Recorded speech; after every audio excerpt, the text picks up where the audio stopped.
예, 다음은 남북회담 주요 쟁점에 대한 개괄적으로 살펴보도록 하겠습니다.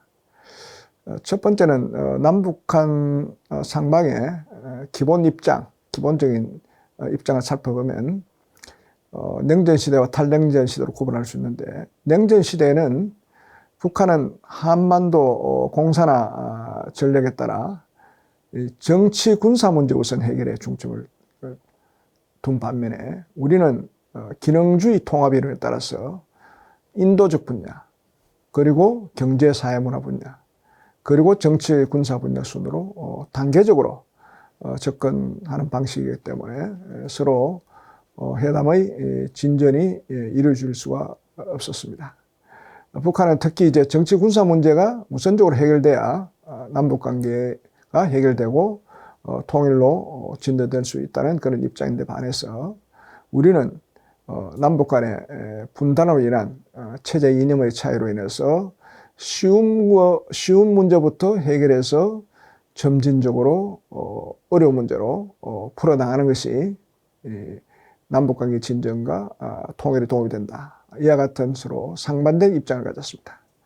그래서 북한은 외세 간섭 없는 자주통일, 연방제 실시, 민족통일협상회의 소집, 또 우리 내부에 국가보안법 철폐라든지 주한미군이 철수해야 된다든지 한미합동 군사훈련을 중지하라든지, 그리고 조미 평화협정을 체결해야 된다든지 군축을 해야 된다든지, 우리 사회 내의 반정부 인사의 탄압을 중지하고 석방을 해야 된다든지, 이런 정치 군사적인 문제를 중심으로 계속 이야기를 했는데, 이것은 결국은 한반도 공산화 전략, 남조선 혁명 전략에 따른 그런 접근 방법으로 따른 것입니다. 탈냉전 시대에는 특히 이제 2000년 남북 정상회담 이후에는 북한은 여전히 체제 방어적인 정치 군사적 주장을 한편으로 하면서, 또 한편으로는 자기들의 어려운 경제난을 해결하기 위해서 우리로부터 어떤 경제적 실리를 확보하는 데 주력했습니다. 우리는 화해협력 정책 기조에 따라서 경제, 사회, 문화 분야 교류 협력을 지속하면서도 이제는 군사 분야에서 진전, 특히 군비 통제를 위해서 노력했는데, 북한은 그들의 체제 안보를 위해서 군사 분야에서의 진전은 소극적 입장, 소극적 태도를 취하면서 우리 민족끼리 주장하에 외세 배경, 주로 미국을 이야기하는 거죠. 주한미군을 철수하라든지, 또 남북관계는 당사자끼리 해결해야 된다고 강조하면서, 그러면서 한편으로는 최대한 남한으로부터 유무상통이라는 명분하에 경제적 실리를 확보하는 데 주력했습니다.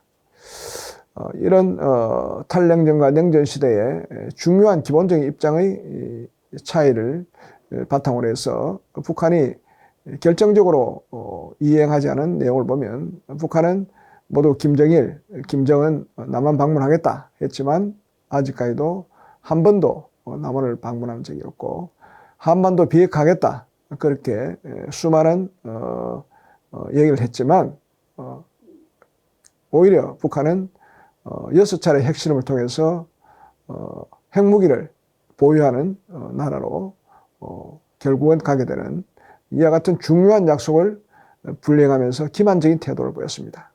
또한 다른 분야에 있어서도 북한은 합의사항의 불이행이라든지 또는 지연하는 것을 때로는 협상카드로 사용하는 아주 정말로 신뢰할 수 없는 그런 행동을 보여왔다고 말씀드릴 수가 있겠습니다. 그동안 남북회담 시 북한의 특이 협상 형태인데, 앞으로 있을 다른 강좌에서는 구체적인 분야별로 회담의 과정이나 그 내용, 북한의 특이 협상 형태를 아마 강의해 주시리라고 그렇게 알고 있습니다만, 저는 총괄적으로 북한의 특이 협상 형태 중에 나타난 내용들을 개괄적으로 좀 소개하도록 하겠습니다.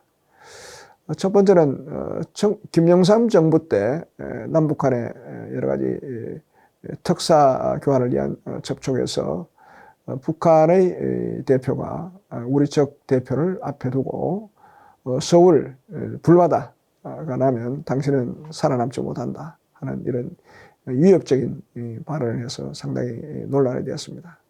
그리고 노무현 정부 때도 남북 경제협력 추진위원회에서 북한 측이 우리 측 대표가 있는 자리에서 헤아릴 수 없는 재난을 당할 것이다. 그러니까 남한에 헤아릴 수 없는 재난을 당할 것이다. 결국 서울 불바다와 같은 기조의 그런 내용인데 이와 같은 협박성 발언을 하기도 하고 또 여러 가지 북한 핵회담에서 벼랑끝 전술, 브링크맨십 전술이라고 합니다만은 이런 벼랑끝 전술을 쓰는 것이 북한의 특이 협상 형태 중에 하나라고 하겠습니다.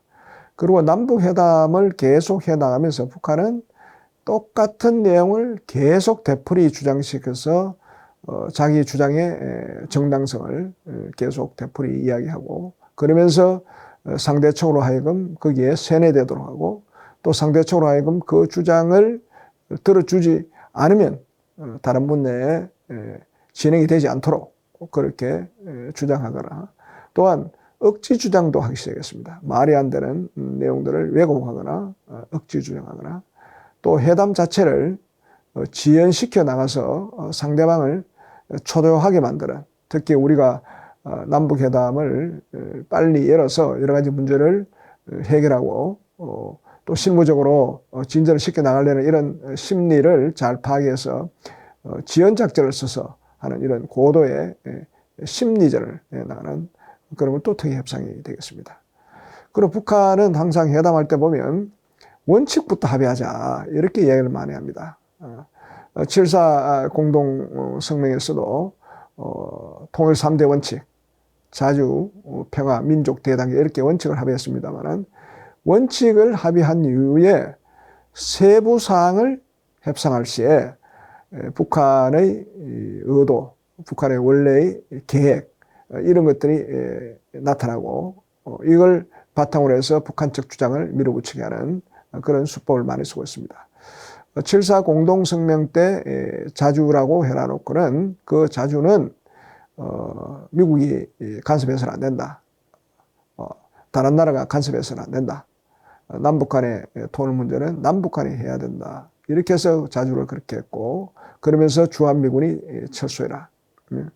평화 문제도 미국과 북한 간의 평화협정을 체결하면 된다.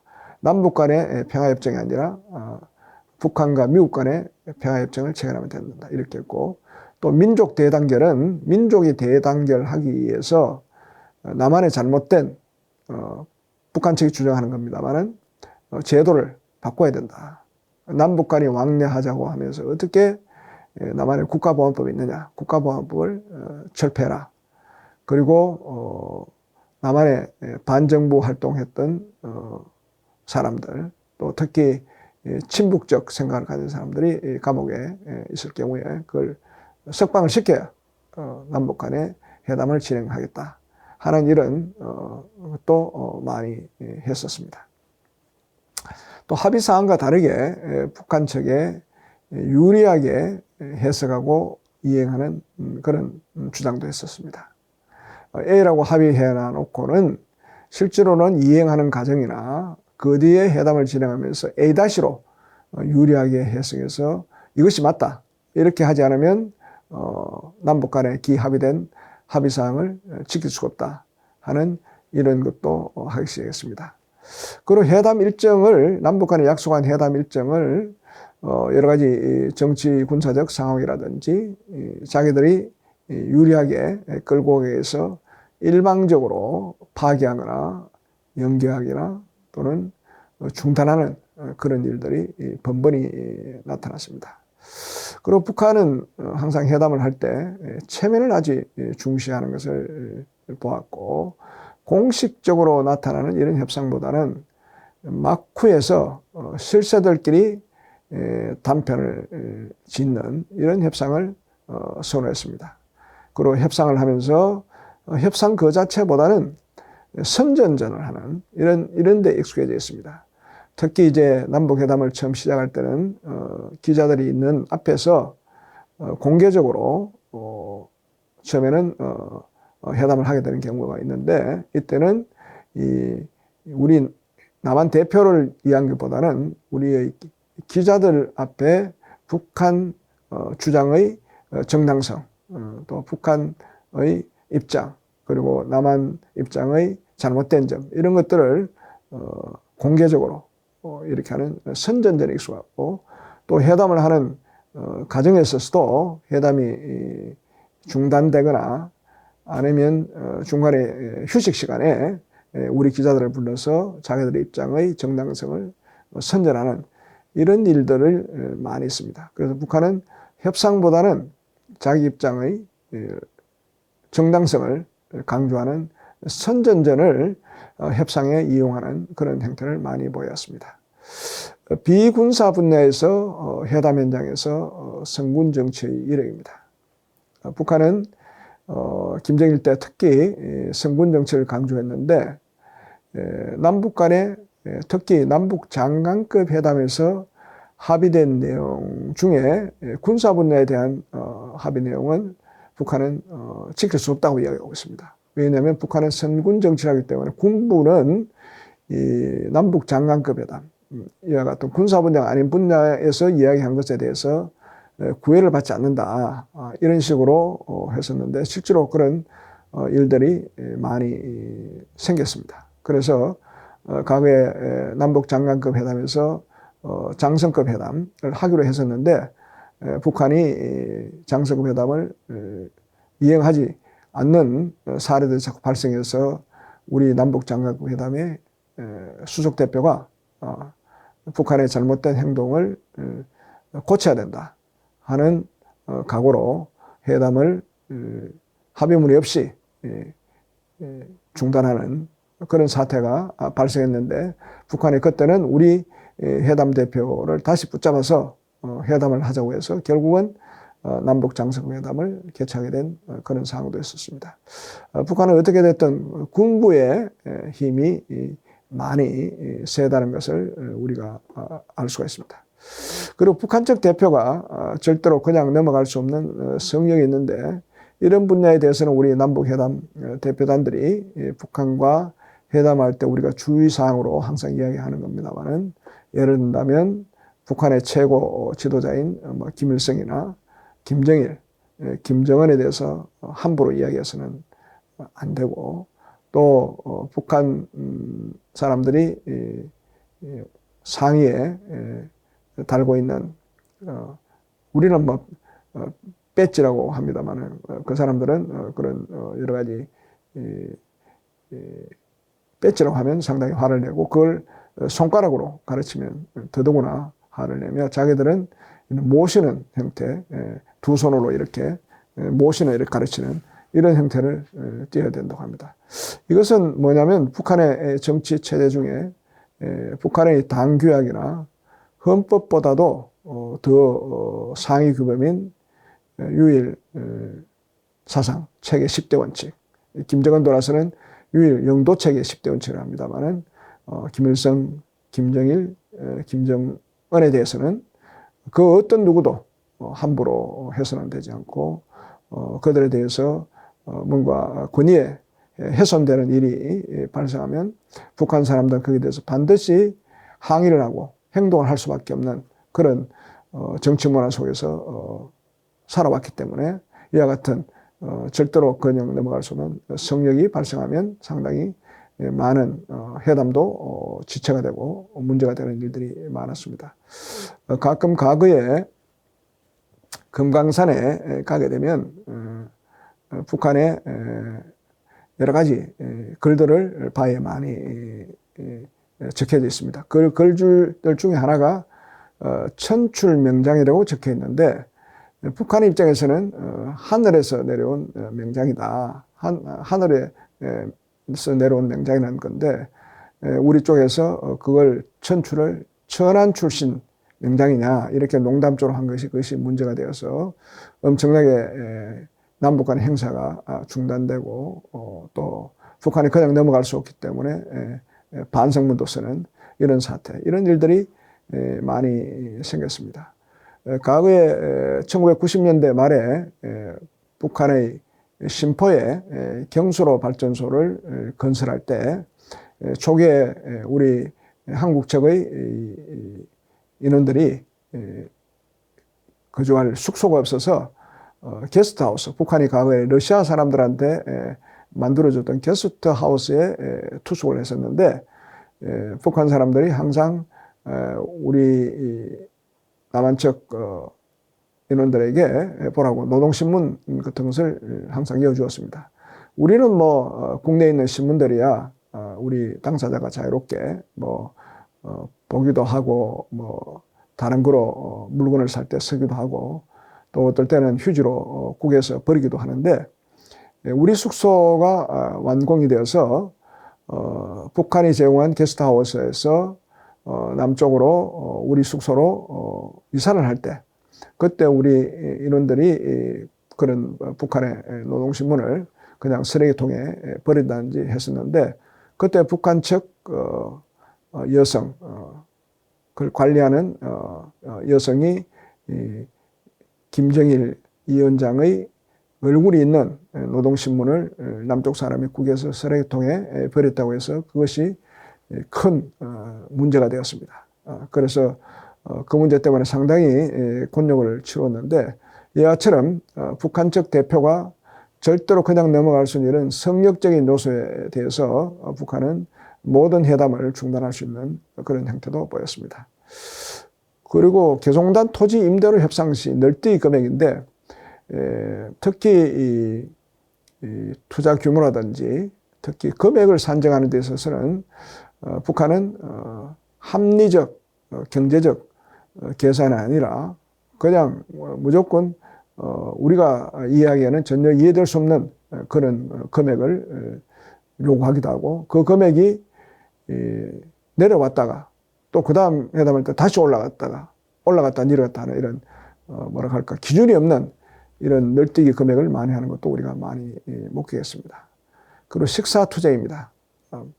북한이 이제 남북한에 회담을 하면 북한이 요구하는 협상 합의문이 이루어지지 않다고 생각하면 남북한이 공동으로 식사하기로 했던 그 일정들을 어기고 식사를 하지 않음으로써 우리 측을 예를 먹여서 결국은 자기의 목표를 달성하려는 이런 것을 여러 차례 보였는데 우리를 그걸 식사투쟁이라고 그렇게 명명하게 되었습니다.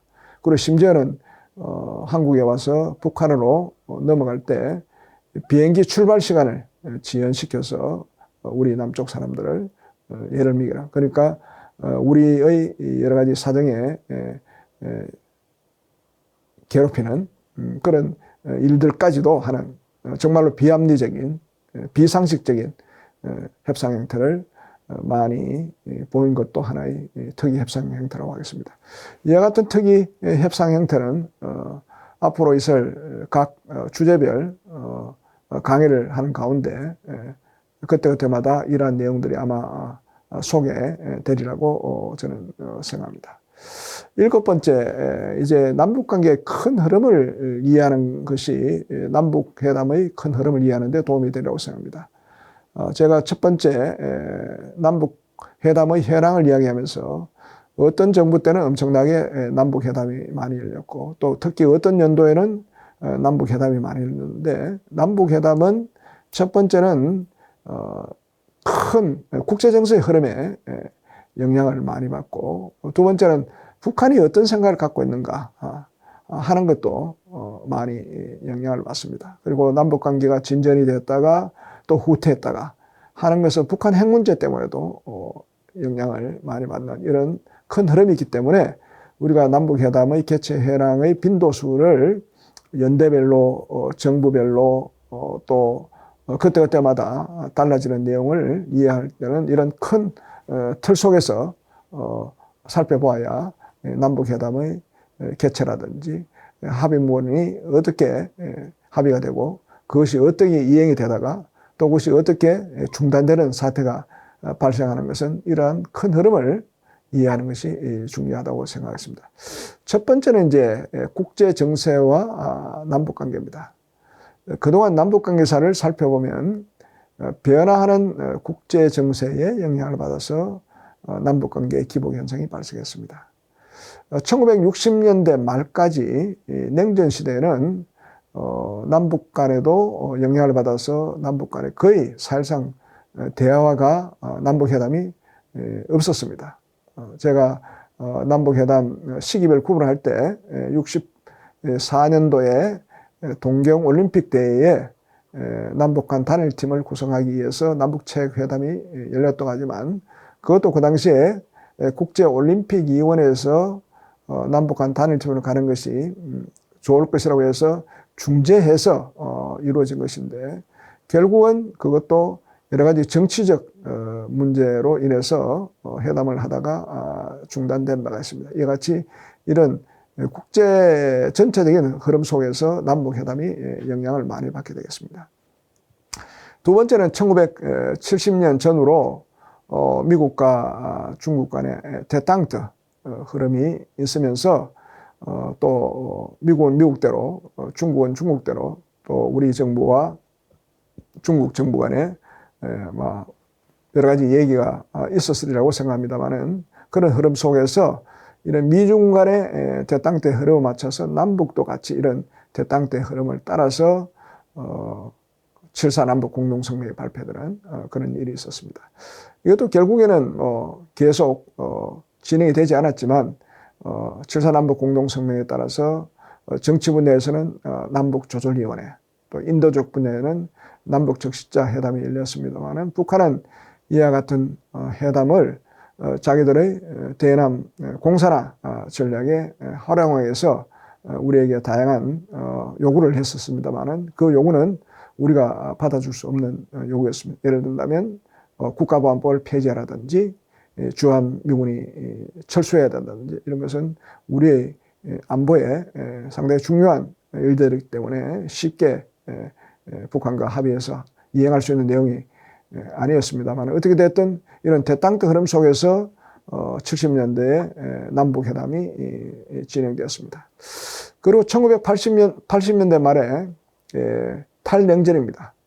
미국과 소련 간에 탈냉전 선포를 하고 또 동부 공산권이 체제 전환을 하고 소련도 무너지고 이러한 흐름 속에서 북한과 한국은 사실은 1990년대 전후로 이루어진 남북 고위급 회담이 한 4, 5년 엄청나게 회담이 열렸습니다.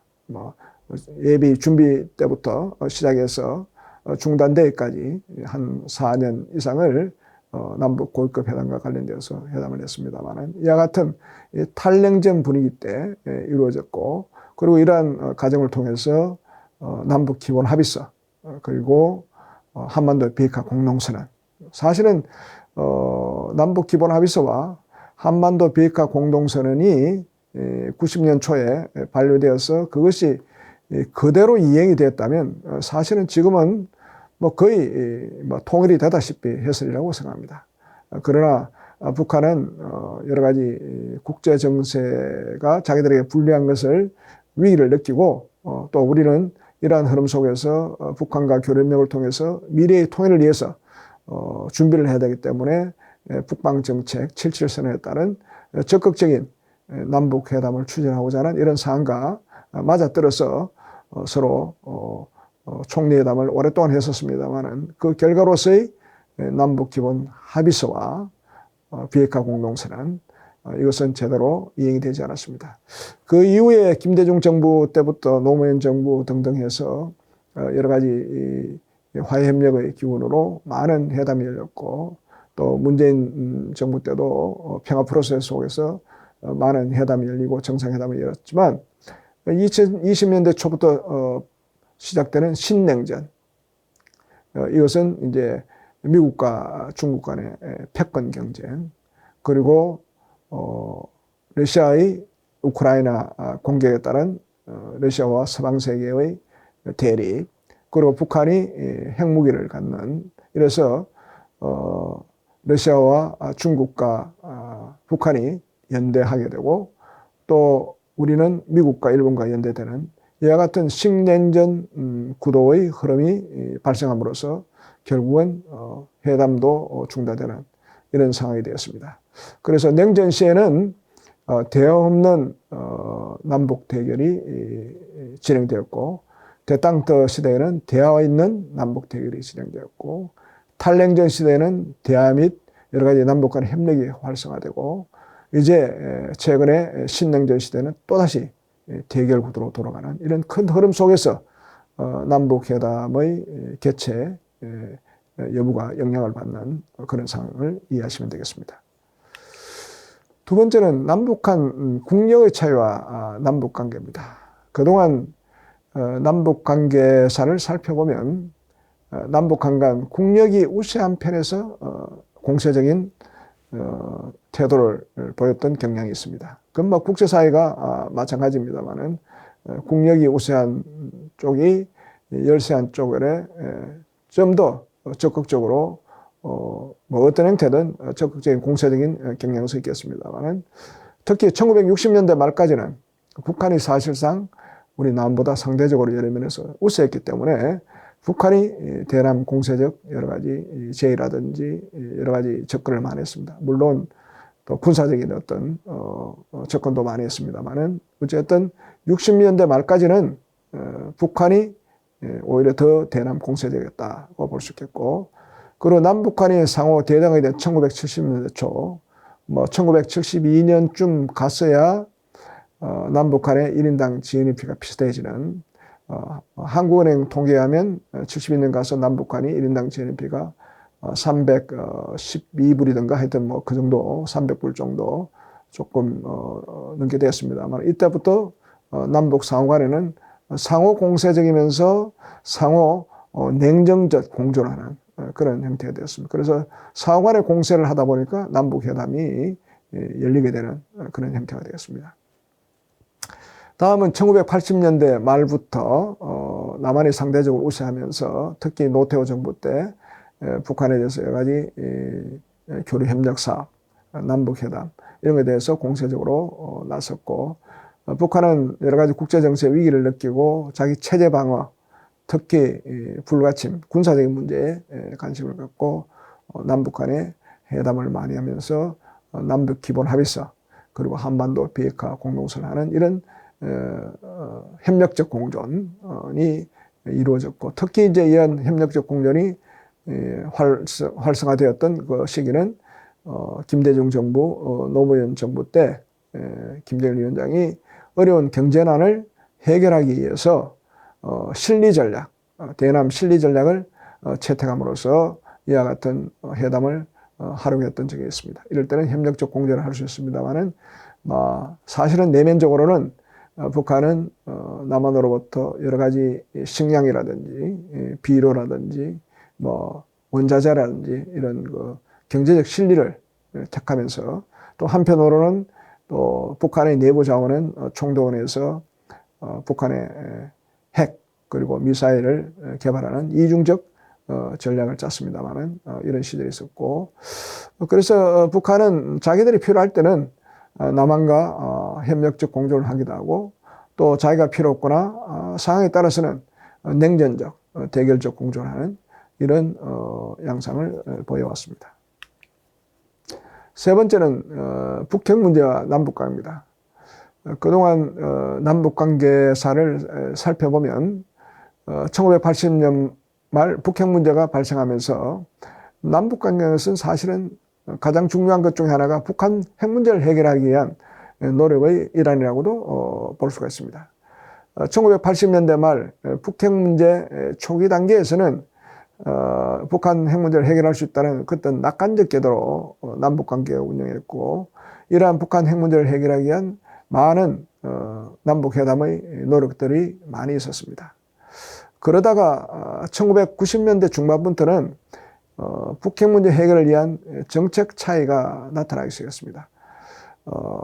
핵 문제를 해결하기 위해서는 남북 간의 여러 가지 경협을 연계해서 진행할 것이냐 아니면 핵과 경협을 병행해서 하는 것이 핵 문제 해결하는 데 도움이 될 것이냐 하는 정책적 판단에 따라서 여러 가지 남북관계에 영향을 받았습니다.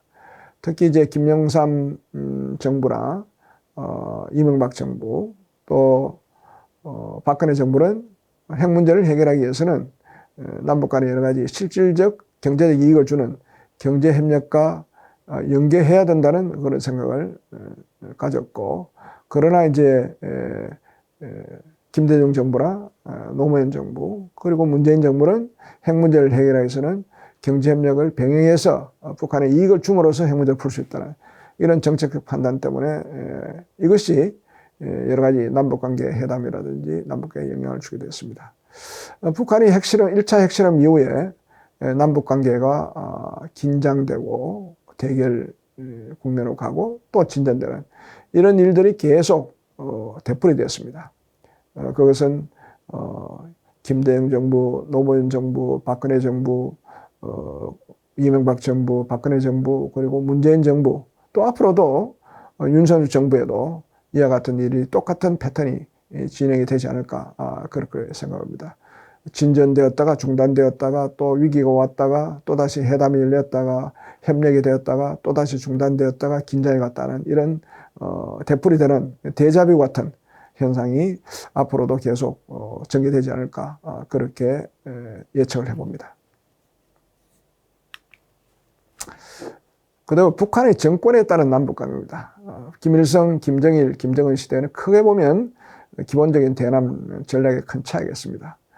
김일성 시대에는 대남 통일 전략, 한반도 통일 전략을 위해서 적극적으로 공세했습니다. 6.25 전쟁을 통해서 무력 통일을 시도하다가 안 되니까 그 뒤에는 통일전선 전략 전술을 통한 남조선 공산화 행방을 또 시도해보다가 그 뒤에는 또 주한미군 철수를 시켜서 베트남식 공산화 통일 기도를 시켜보다가 또 결국에는 남북 연방제 통일을 해야 된다는 이런 대남 통일 전략을 적극 공세하는 그 흐름 속에서 남북 관계가 영향을 받고 또 그에 맞추어서 시기별로 또 계기별로 남북 회담이 열렸습니다. 김정일 시대에는 어려운 경제난인 고난의 행군을 거치면서 북한은 그 당시에는 체제 생존 전략이 가장 우선이었습니다. 그래서 북한 체제 정권을 보존하고 경제 회생에 집중하기 위해서 대남 사업은 실리 전략으로 활용하면서 남북 회담과 남북 간의 여러 가지 교류 협력이 많이 이루어졌습니다. 북한은 남한으로부터 특히 자기들이 필요한 쌀, 비료, 전기, 원자재 등을 핵동해서 남북 대화 협력을 추진하고 활용했던 측면이 있습니다. 이 중 전기는 상당히 중요한 전략 물자라고 할 수 있기 때문에 전기는 우리가 북한에 주지 않았지만 쌀이나 비료는 인도적인 차원이라고 해서 우리가 명목은 쌀은 차관이라고 했지만 실질적으로는 무상에 주는 것 같았고 비료는 무상으로 주었고 원자재는 서로 경제적 관점에서 서로 계약 비슷하게 해서 한 바도 있습니다. 결국은 사실은 우리가 무상으로 주는 그런 일들이 있었습니다만은 전기는 결국은 주지 못했습니다. 김정은 시대에는 북한 체제 김정일이가 갑자기 이제 병으로 죽게 되면서 젊은 사람인 김정은에게 권력이 갑자기 오면서 김정은 시대에는 1차적으로 북한 체제 정권을 유지하는 것이 우선이고 그러면서 열세에 놓이는 대남 군사 우위 확보를 위해서 핵을 가져야 되겠다 하는데 여기에 올인했습니다. 그래서 2013년 경제건설 및 핵무력 건설 병행 전략을 통해서 4차례 핵실험과 ICBM 발사로 2017년 핵무력 완성 선언을 했습니다. 그리고 나서 2018년부터는 이제 경제 문제를 해결하기 위해서 경제건설 총력 집중 전략으로 전환하면서 이때부터 남북 회담, 미국 정상회담, 남북 정상회담, 미국 정상회담을 했고 이걸 통해서 북한이 소위 말하는 자기들의 생존권, 발전권을 확보하기 위한 단판의 회담을 추진했습니다마는 2019년 2월 29일 하노이 미국 정상회담의 결렬로 완전 실패가 되었습니다. 완전 실패된 이후에 김정은은 새로운 전략으로 앞으로 자력경성전을 하겠다. 그래서 정면 돌파하겠다. 그래서 더 핵무기의 고도화를 위해서 핵능력, 미사일 능력을 계속 고도화시켜 나갔고, 그러면서 내부적인 경제는 자력 경쟁으로 문제를 돌파하는 정면 돌파로 전환했습니다. 그리고 앞으로 있을 여러 가지 상황에 맞추어서 버티기 전략을 하면서 특별히 코로나19 발생에 겹쳐서 남북관계 전면이 단절되고 봉쇄되는 그런 상황으로 지금 현재 진행되고 있습니다. 마무리하겠습니다. 남북회담은 당국 차원에서 대북 정책, 통일 정책을 추진하기 위한 평화적 방법이라고 할 수 있습니다. 이 남북회담을 통해서 우리는 남북관계 개선과 진전, 한반도 평화, 그리고 평화 통일을 위한 대화 노력을 하고자 하는 것입니다. 1970년대 초부터 남북대화가 본격적으로 시작된 이후에 그동안 667회의 남북회담이 개최되었고 258개의 남북합의서가 체결되었고 또 5차례의 남북정상회담이 열렸지만 현재 남북합의사항은 지켜지지 않고 남북관계는 전면 단절과 특히 최근 3년 10개월 이상 남북회담이 전무한 상태로 지금 진행되고 있습니다. 이와 같은 상황은 북한의 대남 전략과 이에 따른 기만적 형태에 따른 것입니다. 그동안 수많은 남북회담에서 경험과 북한의 특이협상 형태를 통해서 우리는 잘 알 수 있습니다. 그럼에도 불구하고 한반도의 비핵화와 평화번영 그리고 궁극적인 평화통일은 우리 민족의 역사적 과제이며 반드시 해결해야 할 도전 과제입니다. 평화통일을 위한 방법으로 남북회담을 통한 북한 측과의 대화 노력은 인내심을 갖고 지속적으로 추진해야 된다고 봅니다.